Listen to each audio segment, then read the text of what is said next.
Hi all, a warm welcome to my channel P3 Talks, perceive, practice and prevail, जहाँ पे आपको SSB से related complete information मिलती है। एसएसबी में सक्सेस होने के लिए करंट अफेयर्स पे फोकस करना बहुत ज़रूरी है। एंड उसी लीग में आज हम बात करने वाले हैं ऐसे ही एक इम्पॉर्टेंट टॉपिक की, that is important perspectives of UNSC, that is United Nation Security Council, and why India deserves to be a permanent member at UNSC.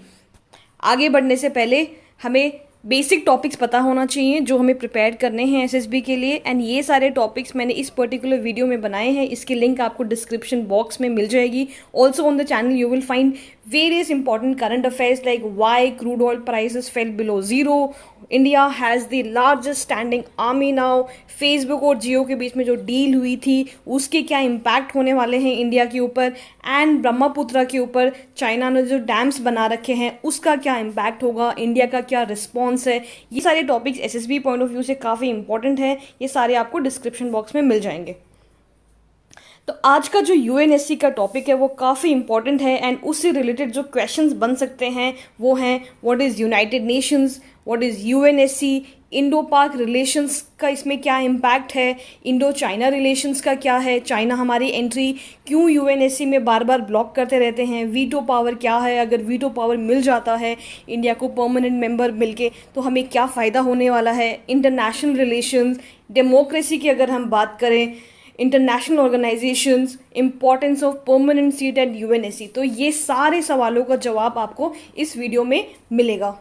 आज की वीडियो का कॉन्टेक्स्ट है कि India is due for elections for the temporary member later this year. आगे बढ़ने से पहले जानते हैं what is United Nations. United Nations एक इंटरनेशनल ऑर्गेनाइजेशन है जो 1945 में बना था। आज की डेट में इसमें 193 मेंबर स्टेट्स हैं, एंड यूनाइटेड नेशंस का मेन जो काम है वो है इस्टेब्लिश करना international peace and security, human rights को प्रोटेक्ट करना, ह्यूमैनिटेरियन एड प्रोवाइड करना जहाँ जहाँ ज़रूरत हो, और सस्टेनेबल डेवलपमेंट को फोकस करना। इसके अलावा इंटरनेशनल लॉ एंड ऑर्डर को मेंटेन करके रखना। यूनाइटेड नेशंस के मेन 6 ऑर्गन्स हैं, और आज हम बात करने वाले हैं यूनाइटेड नेशंस सिक्योरिटी काउंसिल की। अब बात करते हैं यूएनएससी के बारे में, जो कि एक प्रिंसिपल क्राइसिस मैनेजमेंट बॉडी है यूएन का, जिसकी मेन रिस्पॉन्सिबिलिटी है इंटरनेशनल पीस और सिक्योरिटी को बनाए रखना, और उसे बनाए रखने के लिए वो एम्पावर्ड हैं बाइंडिंग ऑब्लिगेशंस लगाने के लिए ये जो 193 यूएन मेंबर स्टेट्स हैं इनके ऊपर। इसके अलावा और भी रिस्पॉन्सिबिलिटीज़ हैं, जैसे कि recommending that the General Assembly accept new members to the United Nations, approving any changes to its charter, यानी कि कोई भी न्यू मेंबर नहीं ऐड हो सकता without the approval of all the states that are member of UNSC right now. अब बात करते हैं यूएनएससी के स्ट्रक्चर की। इसमें जो है टोटल 15 आपके मेंबर्स होते हैं। First category is permanent members, जिसमें 5 आपके मेंबर्स हैं जिनको P5 भी बोला जाता है, China, France, Russia, the United kingdom and the United states. जो बाकी 10 हैं वो नॉन परमानेंट मेंबर्स हैं जिनको 2 साल के लिए सिलेक्ट किया जाता है जनरल असेंबली के द्वारा। और ये जो सिलेक्शन होता है ये कॉन्टिनेंट वाइज कोटा होता है, हर एक रीजन से एक certain number of countries select की जाती है, जैसे अफ्रीका से 3, एशिया से 2, लैटिन अमेरिका से 2, वेस्टर्न यूरोप एंड अदर्स से 2, एंड ईस्टर्न यूरोप से 1 है। ये जो P5 कंट्रीज़ हैं, परमानेंट मेंबर्स हैं, इनके वीटो पावर की, इसका मतलब ये है कि कोई भी रेजोल्यूशन पास होने के लिए सारे मेंबर्स का अग्रीमेंट होना ज़रूरी है।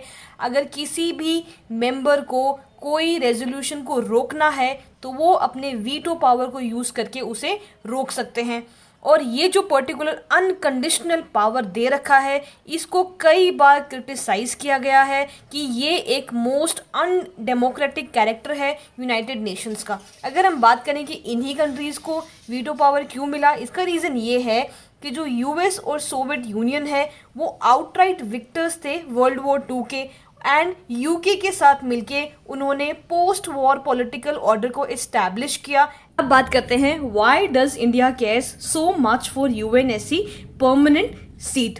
सो रीज़न नंबर 1 इज़, अगर हमें वीटो पावर मिल जाता है तो ये हमारे नेशनल इंटरेस्ट को प्रोटेक्ट करने में एक अच्छा स्टेप साबित हो सकता है। ये जो वीटो पावर हमें मिलेगा, इंडिया इसे यूज़ कर सकता है to defend its interest like against Pakistan. जैसे रशिया ने अपना वीटो पावर यूज़ किया था लास्ट ईयर ही अपने सिविल वॉर इन यूक्रेन के लिए, वैसे ही इंडिया के लिए भी हमारे नेशनल इंटरेस्ट के लिए ये एक बहुत अच्छा स्टेप हो सकता है। दूसरी, let's talk about the second reason. Second reason ये है कि जो प्रेस्टीज एसोसिएटेड है इस परमानेंट मेंबरशिप के साथ वो कहीं ना कहीं बहुत ज़्यादा बड़ी है, और अगर इंडिया को अपने आप को as a global power show करना है तो ये मेंबरशिप हमारे लिए बहुत ही ज़्यादा क्रूशियल है। अब बात करते हैं वो कौन से बेसिस है जिसके हिसाब से इंडिया क्लेम करता है अपना permanent position at UNSC. The first one is population. हमारी जो पॉपुलेशन है वो जल्द ही 1.4 बिलियन टच कर जाएगी और हम रिप्रेजेंट करेंगे 1/6 of global population which is huge. और इस कॉन्टेक्स्ट में यूएनएससी को हमारे ये स्टेटस को कंसिडर करना चाहिए एंड हमें परमानेंट मेंबरशिप देनी चाहिए यूएनएससी के अंदर। दूसरा पॉइंट है लार्जेस्ट डेमोक्रेसी। इंडिया एक लार्जेस्ट डेमोक्रेसी है एंड हमारे कंटिन्यूस और फंक्शनल डेमोक्रेटिक एक्सपीरियंस के हिसाब से इंडिया बेस्ट सूटेड है यूएनएससी का परमानेंट मेंबर बनने के लिए। और यूनाइटेड नेशन खुद भी मानते हैं कि democracy is the best way to rule any country. उस हिसाब से इंडिया काफ़ी ज़्यादा सूटेबल है यूएनएससी का परमानेंट मेंबर बनने के लिए। Let's talk about the third point, that is economy. India की economy world's 5th largest economy है, और अगर हम परचेसिंग पावर की बात करें तो 3rd लार्जेस्ट है हम इस पर्टिकुलर चीज़ में इन द ईयर 2020। इसके हिसाब से हमें परमानेंट जो सीट है वो डिनाई नहीं करनी चाहिए। नेक्स्ट पॉइंट है military. India is a responsible nuclear power. Even though हमने एनपीटी साइन नहीं किया है बट फिर भी हमारी पॉलिसीज़ ऐसी हैं कि हम एनपीटी के सारे रूल्स एंड रेगुलेशंस को कहीं ना कहीं फॉलो करते हैं। हमारी जो मिलिट्री स्पेंडिंग्स हैं वो भी काफ़ी हैं। We stand at 3rd position after China and USA. इसके अलावा हमारे पास वर्ल्ड की लार्जेस्ट स्टैंडिंग आर्मी है। नेक्स्ट पॉइंट जो जाता है इंडिया के फेवर में to become a permanent member वो है कि हमने हमेशा ग्लोबल अफेयर्स में एक्टिवली पार्टिसिपेट किया है, चाहे वो क्लाइमेट चेंज की बात हो या ओजोन डिप्लीशन हो या फिर काउंटरिंग टेररिज्म हो।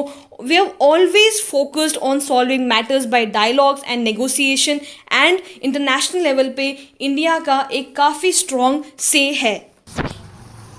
एक और पॉइंट जो सपोर्ट करता है हमारी परमानेंट मेंबरशिप वो है हमारा exemplary performance at peace keeping operations. हमने 1,80,000 ट्रूप्स डिप्लॉय किए हुए हैं over 44 missions for peace keeping operation. इसके अलावा इंडिया है one of the highest financial contributors to United Nations fund. तो ये जो सारे पॉइंट्स हैं वो एक ही चीज़ की तरफ इशारा करते हैं कि इंडिया को फर्दर ये जो परमानेंट सीट है वो डिनाई नहीं करनी चाहिए।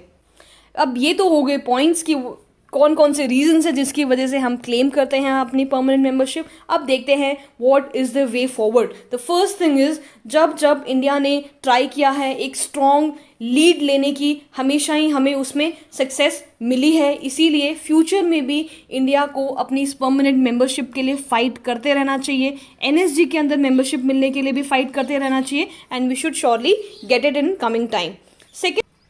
Second thing that we need to focus on is to strengthen the economic condition, the power of military and हमारे diplomatic relationship है उनको अगर हम improve करके चले तो कहीं ना कहीं अपना जो hold है वो हम और strong बनाएंगे इस particular permanent position के लिए। एंड में अगर बात करें तो ऐसा टाइम ज़रूर आएगा जब हमें परमानेंट मेंबरशिप मिलेगी, बट उसमें अभी कोई इमीडिएट पॉसिबिलिटी नज़र आ नहीं रही है। काफ़ी टाइम लग सकता है। इंटरनेशनल कम्युनिटी का जो देखने का नज़रिया है इंडिया को वो काफ़ी ज़्यादा इम्प्रूव हो चुका है and in coming time we are hoping कि ये और ज़्यादा स्ट्रॉन्ग होगा। India will emerge as a stronger country economically, diplomatically, military and then we will claim our rightful position in the UNSC permanent members. So I believe all the points are clear now. United Nations क्या है, UNSC क्या है, permanent members, non-permanent members, permanent members की जो seat है वो उसको हम क्यों claim करते हैं and all these things. Now, I want you to answer this particular question. What areas should India focus on to become a permanent member of UNSC? So, what do you think? Please put your opinion in the comment box given below. And if you found the content helpful for your SSB preparation, subscribe to the channel and stay tuned for these kind of videos. Thank you so much for watching.